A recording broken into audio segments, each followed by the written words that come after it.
मुख्यमंत्री पुष्कर सिंह धामी की अध्यक्षता में आज कैबिनेट बैठक हुई। बैठक में 22 प्रस्तावों पर मंथन किया गया। कैबिनेट बैठक में ऊर्जा विभाग के मामलों में उपभोक्ताओं को सब्सिडी देने का अनुमोदन किया गया। बैठक में तय किया गया कि यदि कोई उपभोक्ता सब्सिडी हासिल करने के लिए अनुचित तरीकों का इस्तेमाल करेगा तो उससे सब्सिडी का 2 गुना वसूला जाएगा। उच्च हिमालयी क्षेत्रों के उपभोक्ताओं के लिए मानक का फैसला डीएम करेंगे। लगभग 2 माह पूर्व एक सरकार का डिसीजन हुआ था विद्युत उपभोक्ताओं के लिए कुछ सब्सिडी का।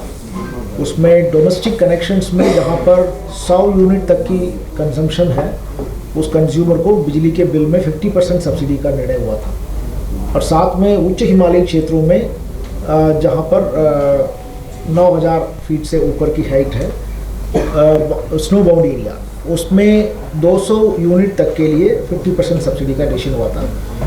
चूँकि उस समय विचलन से किया गया था तो आज उसकी औपचारिक अनुमोदन कैबिनेट से प्राप्त किया है। और साथ में उसमें कुछ चेक्स एंड बैलेंसेस भी रखा है। जैसे फॉर एग्जांपल आमतौर पर ये देखा गया है जिन जिन स्टेट्स में ये सब्सिडी दिए गए थे लोगों ने अपने कनेक्शन को स्प्लिट करके लेना शुरू कर दिया था कि किसी कंज्यूमर का 300 यूनिट का कंजम्पशन है तो वो उस कनेक्शन को 3 भागों में स्प्लिट करके परिवार के अलग अलग लोगों के नाम पे लेने का। तो उस प्रवृत्ति पर रोक लगाने के लिए ये डिसीजन लिया गया था कि अगर ऐसा कोई केस पाया जाता है तो देन जितने सब्सिडी उनको दिया गया था उसकी 2 गुना वसूली उनसे की जाएगी।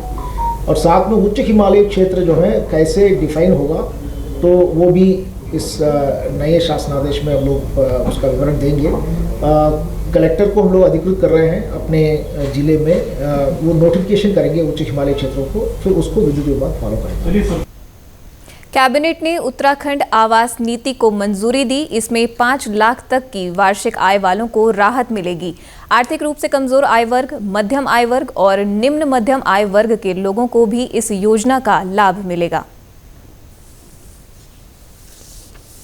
तो इकोनॉमिकली वीकर सेक्शन है उसका जो डेफिनेशन है भारत सरकार ने 3 लाख वार्षिक जो इनकम है उससे नीचे वालों को क्लासीफाई किया था इकोनॉमिकली वीकर सेक्शन। तो स्टेट ने उसको 3 लाख के बजाय 5 लाख तक का निर्धारित किया है। और इस पर्टिकुलर पॉलिसी में चूँकि पूर्व की पॉलिसी में केवल इकोनॉमिकली वीकर सेक्शन को ही टारगेट किया गया था।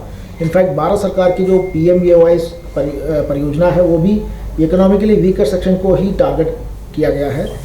लेकिन आमतौर पर ये देखा गया था कि LIG और LMIG जो सेक्शन है लोअर इनकम ग्रुप और लोअर मिडिल इनकम ग्रुप, इसमें भी काफ़ी आवास की जो डिमांड और सप्लाई में काफ़ी अंतर है। तो उसको पूरा करने के लिए LIG और LMIG कैटेगरी को भी विभिन्न प्रकार के रियायतें इसमें दिया गया है।